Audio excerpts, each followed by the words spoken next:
It's Sunday, and on Sundays, I check in with my finances and recap the previous week. So, in today's video, I will be sharing with you what I spent in a week of living in Atlanta. Let's get right into it. So, the first thing I do, of course, is take out my budget notebook. Of course, this is the Happy Planner. It's not a budget notebook, but I do put my monthly budget templates inside of here. I use an old Happy Planner. This is actually an old one. I think this is 2022, 2023 version or whatever. And what I do is I make monthly budget worksheets, and then I just put them inside of this Happy Planner because I love the disc that is inside of it. I love what this stands for: Babe, Supporting Babe. And that's what I'm here to actually do, help you guys manage your finances without sacrificing style. But we're gonna get right into what I actually spent in a week as a millennial living here in Atlanta. Now, I just moved to this house. I share this almost in all of my what I spend in a week videos, but I moved into this new house around the end of August. Physically moved in September, basically the 1st of September, and I've just been trying to figure out everything. I kind of think that I got the bills and the stuff down pat because I've been putting $1,500 into like my house account, and I haven't had to change that since I've been here. So I'm gonna go into 2025 with that same game plan, with putting $1,500 in here for the bills and stuff like that, just for this house. And then I'll just have another separate checking account for like my bills separately, because I do share the bills in this house with someone else. So when I talk about what I actually spent in a week, y'all know Christmas is coming up. I did a whole lot of Christmas shopping, and then I was supposed to get my hair done. I changed my mind for the month, and then now I changed it again, thinking about, getting it done again, at least just like a press out or a wash or something like that. But I'm not exactly sure, so don't hold me to that one.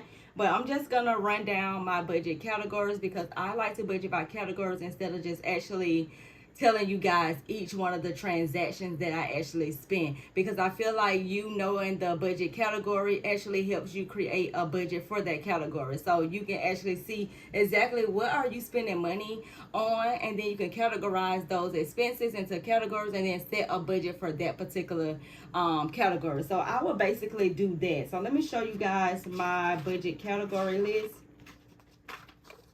So at the beginning of the month, I give myself a monthly budget on what I plan on making for the month at the lowest amount that I've ever made. Then once I'm actually paid, I just budget out that paycheck. Now at the beginning of the month, this is what I actually, write down. These are my categories on this side, and then these are all of the bills and expenses on that side. So I'm basically gonna tell you guys what I actually spent in each one of these categories and give you the budget amount. So that way you can kind of like get an idea if you choose to do it for yourself as well. And I find that budgeting by categories is a whole lot easier than saying, okay, I want to spend $15 on coffee this month, or I want to spend X amount of dollars on this month. So the first category is my category that I focus most on, and that's my savings, and especially this year because I bought this house, spent a lot of money on this house, and I wanted to rebuild my savings. So now that I kind of like rebuild my savings, got about 4 months of bill or household bills in that account, I can kind of like move on to tackling the debt come 2025. For savings, I spent $508.19. That includes my personal savings, that includes my investment account, and that includes retirement. The next category is my home category. My home include my house, which is the mortgage payment, life insurance, short-term disability, aftercare for my son, and then my phone bill. And this week I actually spent $95 only on aftercare fees for my son. The next category is transportation. This particular month I don't see no car maintenance or anything like that, happening. Although if it does, I can definitely go in my emergency fund for that. So I only budget out gas this month, and this week I actually spent $47.25 on gas.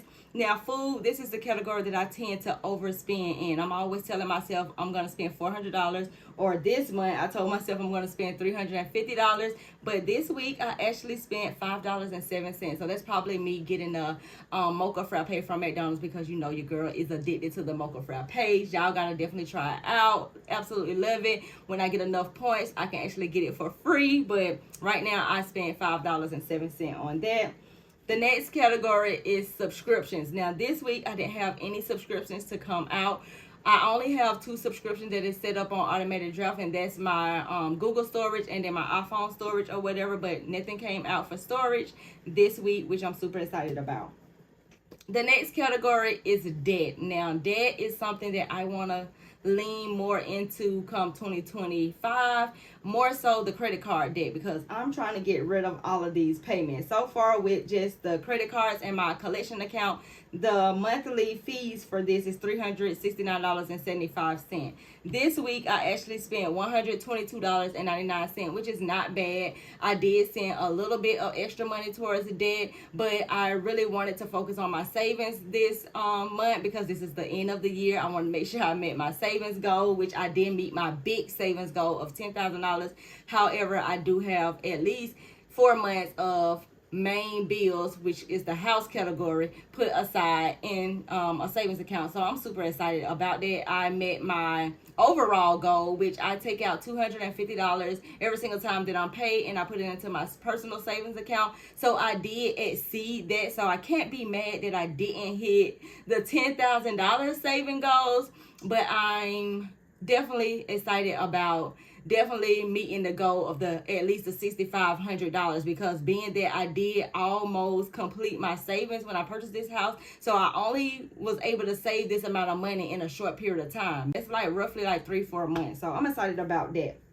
Now for everything else, this is where I was gonna give myself $200 for fun, $300 for my hair, and then $500 for holiday shopping. But I took out $100 for the hair and just gave myself that $100 for the hair, and I was gonna put the rest of the money towards Christmas gift, because I wanted to give everybody the gift that they actually wanted, and then a gift that I wanted them to have. So I bumped the Christmas basically up, and I'm probably over my budget, because I've just been going not crazy, but you know how you see something and you know that this person likes this particular thing, and then of course Amazon gonna show you other items that people have purchased with it, and you're like, oh, you know what, that's a pretty cool item, let me put it in the cart too. So that's what I've been doing. But for everything else this week, I spent $187.69. So the total spent this week living in Atlanta is